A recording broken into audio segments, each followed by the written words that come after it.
Hi ಎಲ್ಲರಿಗೂ and welcome back. ಬೇಸಿಗೆಗಾಲ ಶುರುವಾಗ್ತಾ ಇದೆ. ಇಂಥ ಸಮಯದಲ್ಲಿ ತಂಪಾಗಿ ರುಚಿಯಾದ ಆರೋಗ್ಯಕ್ಕೆ ಕೂಡ ಒಳ್ಳೆಯದಾಗಿರುವಂತಹ ಜೋಳದ ಅಂಬಲಿ ಕುಡಿದ್ರೆ ಎಷ್ಟು ಚೆನ್ನಾಗಿರುತ್ತಲ್ಲ. ಬನ್ನಿ ಹೇಗೆ ಮಾಡೋದು ನೋಡೋಣ.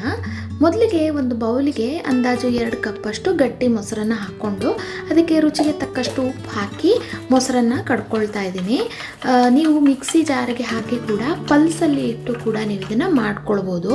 ಇದಕ್ಕೊಂದು ಸ್ವಲ್ಪ ನೀರು ಹಾಕಿ ಅಗೇನ್ ನಾನು ಇದನ್ನು ಬೀಟ್ ಮಾಡ್ಕೊಳ್ತಾ ಇದ್ದೀನಿ. ಬೀಟರ್ ಇದ್ದರೆ ಬೀಟರಲ್ಲಿ ಕೂಡ ನೀವು ಮಾಡ್ಕೊಳ್ಬೋದು. ತುಂಬ ಗಟ್ಟಿ ಇರಬಾರ್ದು. ಒಟ್ಟು ನಾವು ಮಜ್ಜಿಗೆನ ನಾವಿಲ್ಲಿ ರೆಡಿ ಮಾಡ್ಕೊಳ್ಬೇಕು. ಇನ್ನು ಮಸಾಲೆಗೆ ಕುಟಾಣಿಗೆ ನಾನು 1 ಚಮಚದಷ್ಟು ಜೀರಿಗೆ ಹಾಕಿ ಕುಟ್ಕೊಳ್ತಾ ಇದ್ದೀನಿ.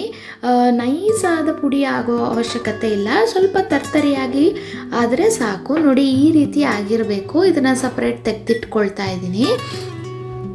ಇನ್ನು ನಾನು ಇದೇ ಕುಟಾಣಿಗೆ ಒಂದು 3ರಿಂದ 4 ಎಸಳು ಬೆಳ್ಳುಳ್ಳಿ ಜೊತೆಗೆ ಅರ್ಧ ಇಂಚಷ್ಟು ಶುಂಠಿ ಇಷ್ಟನ್ನು ಹಾಕಿ ನಾನು ಇದನ್ನು ಕೂಡ ಕುಟ್ಟಿಟ್ಕೊಳ್ತಾ ಇದ್ದೀನಿ. ಇದು ಫೈನ್ ಪೇಸ್ಟ್ ಆಗೋದು ಬೇಡ, ಜಸ್ಟ್ ನೀವು ಕುಟ್ಟಿದ್ರೆ ಸಾಕು. ನೋಡಿ, ಈ ರೀತಿ ಆದರೆ ಸಾಕು. ಇದನ್ನು ಕೂಡ ನಾನು ಸಪ್ರೇಟಾಗಿ ತೆಗೆದಿಟ್ಕೊಳ್ತಾ ಇದ್ದೀನಿ. ಇನ್ನು ಒಂದು ಮಿಕ್ಸಿಂಗ್ ಬೌಲ್ಗೆ 1 ಕಪ್ಪಷ್ಟು ಜೋಳದ ಹಿಟ್ಟು ಹಾಗೂ 1 ಕಪ್ಪಷ್ಟು ನೀರು ಹಾಕಿ ಒಂದು ಚೂರು ಗಂಟು ಇಲ್ಲದೇ ಇರೋ ಹಾಗೆ ನೀವು ಹಿಟ್ಟನ್ನು ಕಲಿಸ್ಕೊಳ್ಬೇಕಾಗಿರುತ್ತೆ. ಗಟ್ಟಿ ಇರಬಾರ್ದು, ಸ್ವಲ್ಪ ತೆಳ್ಳಗಿರಬೇಕು ಹಿಟ್ಟು. ನೋಡಿ, ಈ ರೀತಿ ಗಂಟು ಮಾತ್ರ ಇರಕೂಡ್ದು. ಇನ್ನು ಒಂದು ಪಾತ್ರೆಗೆ 3 ಕಪ್ಪಷ್ಟು ನೀರಿಟ್ಟು ಅದಕ್ಕೊಂದು ಸ್ವಲ್ಪ ಉಪ್ಪು ಹಾಕಿ ಕುದಿಯೋಕೆ ಇಟ್ಟಿದ್ದೀನಿ. ನೀರು ಕುದೀತಾ ಇದ್ದಂಗೆ ನಾವೇನು ಜೋಳದ ಹಿಟ್ಟು ಕಲಿಸ್ಕೊಂಡಿದ್ವಲ್ಲ ಅದನ್ನು ಹಾಕಿ ಲೋ ಫ್ಲೇಮಲ್ಲಿ ಇಟ್ಟು ನೀವು ಕೈ ಆಡಿಸ್ತಾ ಇರಬೇಕು. ಅಂದರೆ ತಳ ಹಿಡಿಬಾರ್ದು. ಜೊತೆಗೆ ನೀವು ಈ ಜೋಳದ ಹಿಟ್ಟು ಚೆನ್ನಾಗಿ ಬೇಯಬೇಕು. ನೋಡಿ, ಈ ರೀತಿ ಇದೀಗ ಗಟ್ಟಿ ಆಗಿದೆ. ಈಗ ಇದು ರೆಡಿಯಾಗಿದೆ. ನೋಡಿ, ತುಂಬ ಗಟ್ಟಿ ಆಗಬಾರ್ದು, ಹಾಗೆ ತುಂಬ ತೆಳ್ಳಗೆ ಕೂಡ ಇರಬಾರ್ದು. ಇದನ್ನು ಸ್ವಿಚ್ ಆಫ್ ಮಾಡಿ ಕಂಪ್ಲೀಟಾಗಿ ತಣ್ಣಗಾಗೋಕ್ಕೆ ಬಿಡಬೇಕು. ನೋಡಿ, ಈ ರೀತಿ.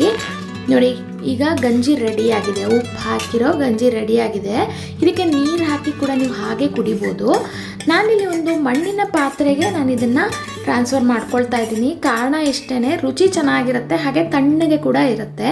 ನಾವೇನು ಮಜ್ಜಿಗೆ ಮಾಡ್ಕೊಂಡಿದ್ವಲ್ಲ ಅದನ್ನು ಇದಕ್ಕೆ ಸೇರಿಸಿ ಚೆನ್ನಾಗಿ ಮಿಕ್ಸ್ ಮಾಡ್ಕೊಳ್ಬೇಕು. ಗಟ್ಟಿ ಅನಿಸಿದ್ರೆ ನೀವು ಇನ್ನೊಂದು ಸ್ವಲ್ಪ ನೀರನ್ನ ಕೂಡ ಸೇರಿಸ್ಕೊಳ್ಬೋದು. ನೀರು ಅಥವಾ ಮಜ್ಜಿಗೆ ನಿಮಗೆ ಏನು ಬೇಕೋ ಅದನ್ನು ನೀವು ಇದಕ್ಕೆ ಸೇರಿಸಿ ನೀವು ಹದ ಮಾಡ್ಕೊಳ್ಬೋದು. ತುಂಬ ತೆಳು ಇರಬಾರ್ದು, ಹಾಗೆ ತುಂಬ ಗಟ್ಟಿ ಕೂಡ ಇರಬಾರ್ದು. ನೋಡಿ, ಇದು ಕರೆಕ್ಟಾಗಿದೆ.